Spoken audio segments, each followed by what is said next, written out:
والسلام على رسوله الكريم أما بعد فأعوذ بالله من الشيطان الرجيم بسم الله الرحمن الرحيم نون والقلم وما يسطرون صدق الله العظيم وقال المصطفى صلى الله عليه وسلم أنا أفصح العرب أو كما قال النبي صلى الله عليه وسلم الحمد لله আমাদের সকলের প্রিয় আস্থাভাজন আমাদের ছোট ভাই আফসার বিন কামালের লিখিত গাইডেন্স ফর মুসলিম পিপলের এই বইয়ের আজকে মোরগ উন্মোচনের সম্মানিত অতিথি বিশেষ অতিথি বিশেষ করে এখানে উপস্থিত আছেন আমাদের সকলের শ্রদ্ধাভাজন বাহারছড়া ইউনিয়নের বয়োজ্যেষ্ঠ আলেমে দ্বীন অসংখ্য আলেম ওলামার উস্তাদ মুরব্বী হযরত মাওলানা নুরুল বশর সাহেব হুজুর দামাত বরকাতুল আলিয়া এখানে উপস্থিত আছেন অত্র মাদ্রাসার মুইন মুহতামিম হযরত মাওলানা অসংখ্য আলেমের উস্তাদ মাওলানা ইউনুস কদিম সাহেব হুজুর দামাত বরকাতুল আলিয়া এখানে উপস্থিত আছেন আমাদের বাহারছড়া ইউনিয়নের ঐতিহ্যবাহী শিক্ষা প্রতিষ্ঠান মারিশবনিয়া আইসিএসডিবি মডেল উচ্চ বিদ্যালয়ের সম্মানিত প্রধান শিক্ষক মাস্টার ইদ্রিস স্যার এখানে উপস্থিত আছেন আমাদের বাহারছড়া উম্মুল হুদা দাখিল মাদ্রাসার সম্মানিত পরিচালনা পর্ষদের সভাপতি জনাব ডাক্তার আব্দুল মজিদ উপস্থিত আছে এখানে আমাদের মন্তলিয়া মাদ্রাসার সম্মানিত প্রধান পরিচালক বড় ভাই হাফেজ মাওলানা ইজহার সাহেব এখানে উপস্থিত আছেন আমাদের বন্ধুবর টেকনাফ জামিয়ার সাবেক সিনিয়র উস্তাদ মুফতি ইমরান সাহেব এখানে আরো অনেকে উপস্থিত আছেন মুফতি হোসেন সাহেব এখানে যারা উপস্থিত হয়েছেন আমাদের পক্ষ থেকে সকলকে ধন্যবাদ। সম্মানিত সুধী, আসলে লেখালেখির জগৎ সাহিত্য অঙ্গনের জগৎ এটি একটি যারা লেখালেখি চর্চা করে যারা এই জগতে পদার্পণ করেছে একমাত্র তারাই বোঝে এটা অনেক সাধারণ বিষয়। আমাদের প্রিয় শিক্ষার্থী আমাদের ছোট ভাই আফসার যে কাজটা করেছে আমাদের বাহারছড়ার জন্য অবশ্যই এটি একটি বড় ধরনের ভূমিকা এবং গৌরবের বিষয়। আমার আগে যে ভাই এখানে আলোচনা করেছে আমি তাকে অবশ্যই চিনি না, আজকে প্রথম আমার সাথে সাক্ষাৎ। শফিউল্লাহ ভাই ধন্যবাদ, আপনি বই লিখেছেন না কয়েকটা 7টা বই লিখেছেন আলহামদুলিল্লাহ। তো লেখালেখির জগতে আলহামদুলিল্লাহ আমাদের অনেক শিক্ষার্থী আমাদের অনেক ছোট ভাই এগিয়ে যাচ্ছে, অবশ্যই আমরা তাদের জন্য দোয়া করব, আমরা তাদেরকে উৎসাহ প্রদান করব। আসলে বাহারছড়া এমন একটা এলাকা ছিল সবাই আমরা যখন টেকনাফে এরপরে এই পটিয়া ঢাকায় পড়াশোনা করছি খুব একটা অজপড়া এলাকা ছিল, কিন্তু মেডিকেল হওয়ার পর থেকে আলহামদুলিল্লাহ শিক্ষার মান অনেকটাই বেড়ে গেছে। আমাদের প্রথমে এদিকে পুরা শিলকালী থেকে এই পর্যন্ত একটা মাদ্রাসা ছিল না, বড়দিন মাদ্রাসা এখানে ছিল। এখান থেকে অনেক আলহামদুলিল্লাহ পড়াশোনা করে আজকে তার আলেম হয়েছে, হাফেজ হয়েছে, মুফতি হয়েছে, মুহাদ্দিস হয়েছে। পাশাপাশি এখানে একটা স্কুল ছিল, যেমন মাথাভাঙ্গা একটা স্কুল ছিল, এরপরে বড়দিন স্কুল, আবার মাঝখানে অনেক কাহিনী আছে। এই যে এসসিএসডিবি মডেল উচ্চ বিদ্যালয় এটা হয়েছে, এটা যদি আমরা যদি এই কাহিনী যদি লিখতে চাই আমার মনে হয় কয়েকশো পৃষ্ঠার বই হয়ে যাবে। কিভাবে হয়েছে, কেন হয়েছে, কারা পরিশ্রম করেছে আলহামদুলিল্লাহ কিন্তু আমার জানা আছে। আমি তো যদিও ছোট ছিলাম কিন্তু এই বিষয়গুলো আমার অবগত আছে। তো আলহামদুলিল্লাহ শিক্ষার দিক দিয়ে মানে আমাদের বিশেষ করে সমলাপুর শিক্ষারী ওইদিকে শিক্ষার হার অনেকটা বেশি, ঠিক আছে না? কিন্তু শিক্ষার হার এদিকে অনেকটাই কম, কিন্তু আলহামদুলিল্লাহ আমরা এখন গর্ব করে বলতে পারবো আমাদের এইদিকেও আলহামদুলিল্লাহ আস্তে আস্তে শিক্ষার হার বেড়ে যাচ্ছে। আপনারা কি বলেন? দেখুন আলহামদুলিল্লাহ খুবই অল্প সময়ের মধ্যে উম্মুল হুদা দাখিল মাদ্রাসা যারা পরিচালনা করে খুবই বিচক্ষণ ব্যক্তি বর্গ আলহামদুলিল্লাহ, কিন্তু প্রতি বছর তারা ক্লাস বৃদ্ধি হয়েছে, আস্তে আস্তে খুবই দ্রুত দাখিল পর্যন্ত চলে গেছে। এটা উচ্চ মাধ্যমিক বিদ্যালয়। তো এইভাবে আলহামদুলিল্লাহ আমাদের মারিশবনি স্কুল হয়ে গেছে। আমরা যদি আমাদের ছোট শিক্ষার্থী, আমাদের ছোট ভাই এইভাবে যদি কেউ যদি এগিয়ে যায়, অথবা লেখালেখির জগতে, কথা বলার যোগ্যতে, কথা বলার মানে কোন সে যদি বক্তা হয় অথবা যদি লেখক জগতে পদার্পণ করে, আমরা তাকে সহযোগিতা করব। কেন করব? দেখেন, বাংলাদেশের একজন দার্শনিক, একজন সাহিত্যিক, আপনারা সবাই জানেন, তিনি এত বড় উঁচু মানের সাহিত্যিক আবু তাহের মিসবাহ। আমরা অবশ্যই ওনার বই পড়েছি। উনি বাংলাদেশে এই ছোটদের আরবি নামে যে খেদমত করে, এই খেদমত এটা দেখে বাইরের দেশ এই এরদোগানের মানে একজন সহজ সরল উনি বাংলাদেশে আসার পরে ওনার খেদমত এটা দেখেছে। দেখার পরে ওনাকে সরাসরি সরকারি খরচে সেই দেশে নিয়ে গেছে। আপনি যেইভাবে বই লিখেছেন, আপনি যেইভাবে খেদমত করেছেন, খেদমত আপনার যে এত প্রসারিত, আমরা আনন্দিত। আপনি বাঙালি হওয়ার পরে আরবি বিষয়ে এত যে খেদমত করেছেন, আমার দেশে এইভাবে খেদমত হবে এটা আমরা চাই। ওনাকে প্রায় এক সপ্তাহ সফরে সেই দেশে নিয়ে গেছে। উনি এখনো জীবিত আছে, আবু তাহের মিসবাহ। এইভাবে উৎসাহ যখন আমরা পাবো, আমরা আরো এগিয়ে যাব। তিনি একটা কথা বলেছেন, আমাদের বাংলাদেশের বিশেষ করে উলামায়ে কেরাম, আলেম উলামা, আমরা বেশিরভাগ পড়াশোনা করি উর্দুতে, অসার ঠিক আছে কিনা, বাংলায় পড়াশোনা খুবই কমে করি। আমরা কয়েকজন হয়তো এখন আলহামদুলিল্লাহ অনেকটাই পড়াশোনা করে, বাংলা পড়লে আগে আগ্রহ, কিন্তু আলহামদুলিল্লাহ তিনি বলেছেন 20 বছর আগে যেটা উলামায়ে কেরামের ধরা যে কাজটার মধ্যে এগিয়ে যাওয়া দরকার ছিল, কিন্তু সেই কাজটা 20 বছর পরে গেছে।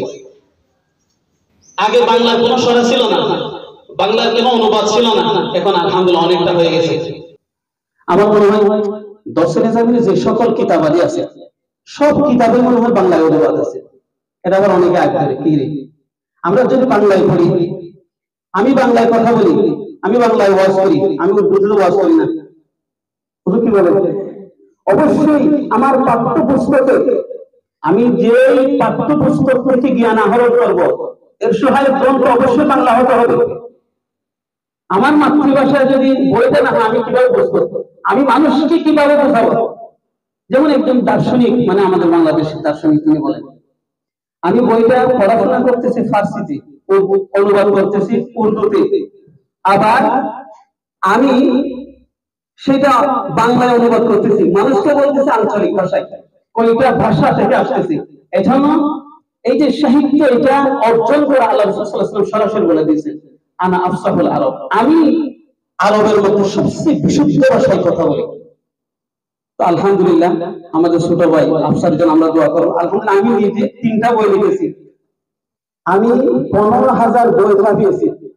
15,000 বাংলাদেশের যে কোনো অভিজাত লাইব্রেরিতে আমার বই আপনারা পাবেন ইনশাআল্লাহ। আমার বড় ভাই আব্দুল আলী 3টা বই লিখেছে।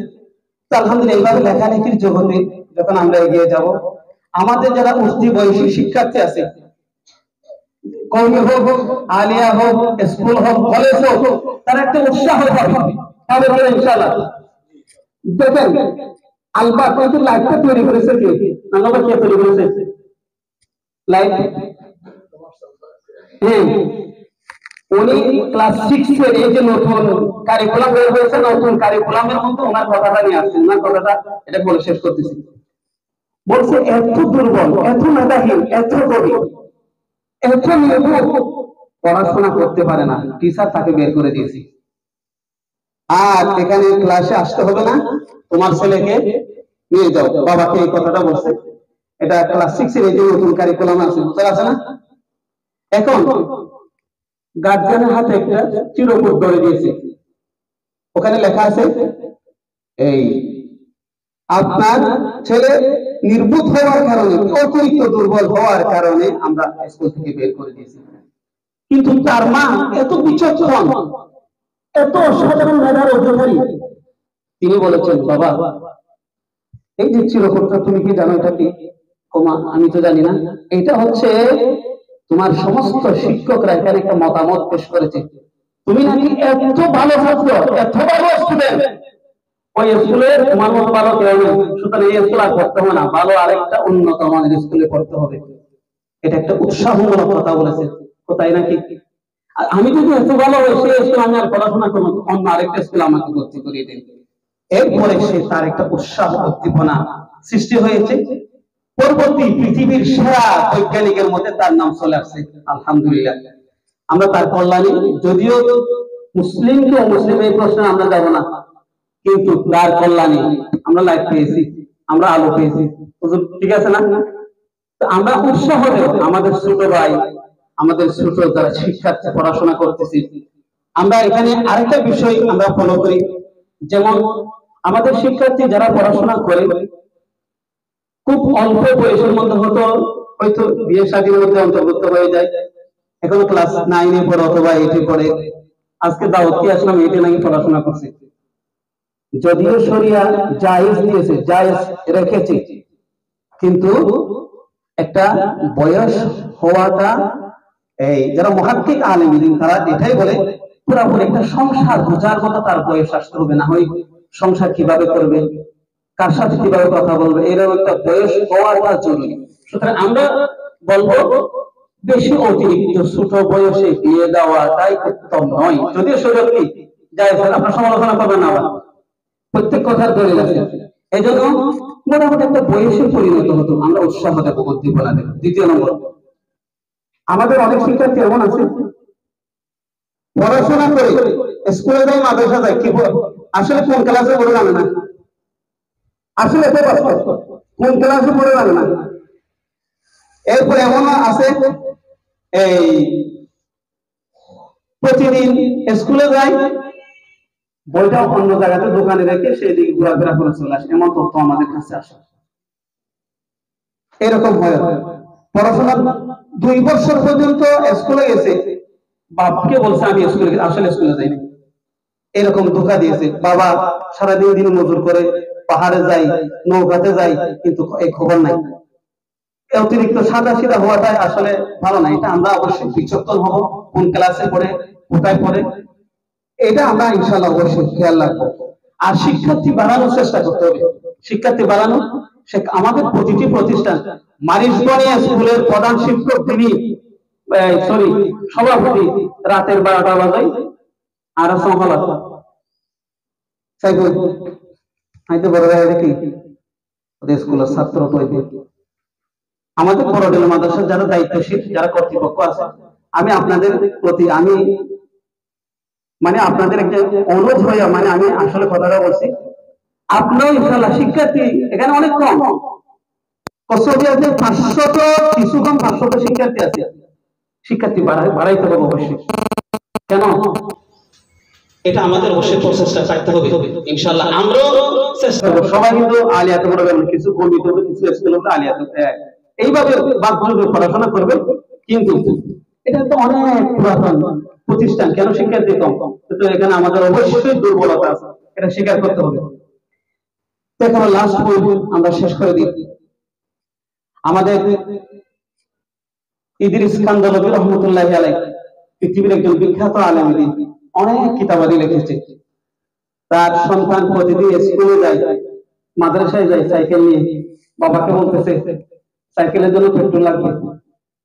এটা কালকে ঢাকা থেকে একজন মেহমান আসছে, ঢাকা যাত্রায় বেড়ে মাদ্রাসার সাইকুল হাদিস মুফতি আনাম সাহেব আমার বরকাতুন সুন্নাতের প্রশিক্ষণ হয়েছে, ওখানে বলছে প্রতিদিন স্কুলে যায়, মাদ্রাসায় যায়, কিন্তু বলে পেট্রোল লাগবে, পেট্রোলের টাকা দিতে হবে। এখন ওনার পাশে একজন লোক আছে, সাইকেলে তো পেট্রোল লাগে না, আসলে এইরকম। উনি বলতেছে আমি তো এটা জানি না, আপনার ছেলে তো আপনাকে ধোঁকা দিতেছে। আমি বড় আলেম হতে পারি, অথবা বড় অনেক শিক্ষিত হতে পারি, আমার ছেলে আমাকে ধোঁকা দিতে পারে না।